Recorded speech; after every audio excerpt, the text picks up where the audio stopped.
বাংলাদেশের অপর নাম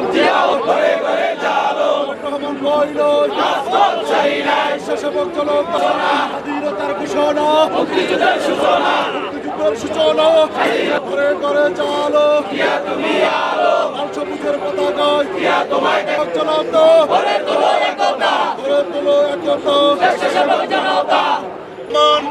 ঐতিহাসিক এই 26শে মার্চ সামনে রেখে স্বাধীনতা দিবসে এবং জাতীয় দিবসে আমি শ্রদ্ধাভরে স্মরণ করছি এই মহান স্বাধীনতার ঘোষক বাংলাদেশের প্রথম রাষ্ট্রপতি শহীদ রাষ্ট্রপতি জিয়া রহমান বীর উত্তমকে।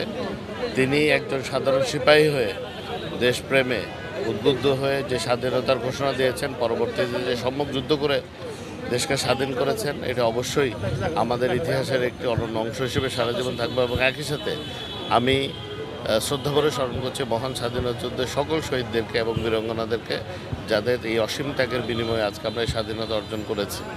আপনারা জানেন বিভিন্ন সময় স্বাধীনতার ইতিহাসকে বিকৃত করার জন্য একটি গোষ্ঠী সবসময় অপপ্রচার চালিয়ে এসেছিল এবং অপপ্রচার চালিয়ে এসছে আমাদের মাননীয় প্রধানমন্ত্রী, বাংলাদেশের জননন্দিত জনগণের প্রত্যক্ষ ভোটে নির্বাচিত প্রধানমন্ত্রী জনাব তারেক রহমান এটা বিশ্বাস করেন যেন যারা প্রকৃতভাবে মুক্তিযুদ্ধে অংশগ্রহণ করেছেন তারা যেন তাদের সঠিক সম্মানটা পান, তারা যেন তাদের সঠিক স্বীকৃতিটা পান।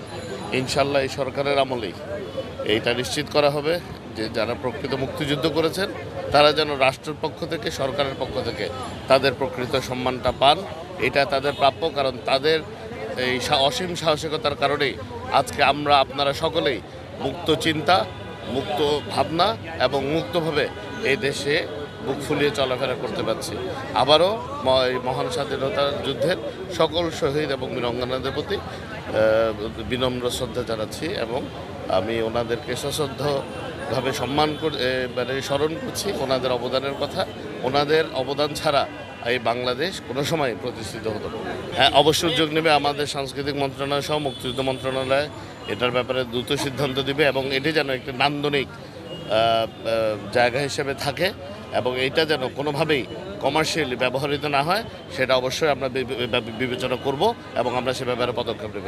এই আমাদের মহান স্বাধীনতা সংগ্রাম, স্বাধীনতা যুদ্ধ, মুক্তিযুদ্ধ, এটা আমাদের জাতিসত্তার একটা গৌরব উজ্জ্বল একটা ইতিহাস অধ্যায়।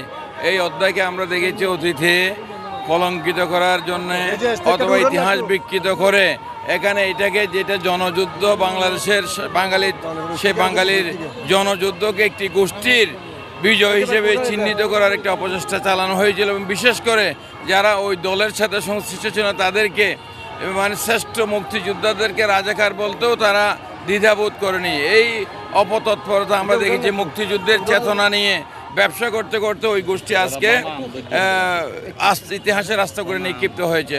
আমরা চাই মুক্তিযুদ্ধের সঠিক ইতিহাস, যাদের যে অবদান যেখানে যেটুকু আছে প্রত্যেকের সে অবদান স্বীকার করা হোক এবং বিশেষ করে এই যে সেদিনের সে যুদ্ধটা ছিল মুসলিম কিছু রাজাকার আলাবদল ছাড়া গোটা বাঙালি জাতির অস্তিত্বের যুদ্ধ। সেই যুদ্ধকে কোনো দলীয় গণ্ডিতে, কোনো গোষ্ঠীর গণ্ডিতে আবদ্ধ করা আমরা সঙ্গত মনে করি না এবং আমরা মুক্তিযুদ্ধের সঠিক ইতিহাস চাই। যারা ইতিহাস বিকৃত করেছে তারা ইতিহাসের রাস্তা করে নিক্ষিপ্ত হয়েছে। এখন মুক্তিযুদ্ধ না করেও যারা মুক্তিযোদ্ধা সেজেছে, এখন কাক ওই ময়ূরের পালক পরে তো আর ময়ূর হতে পারে না। এটা ইতিহাস একসময় তাদের আসল চেহারা উন্মোচিত করবে এবং আমরা মনে করি সঠিক সময়ে সঠিক ইতিহাস দেশের সামনে, জাতির সামনে উদ্ভাসিত হবেই।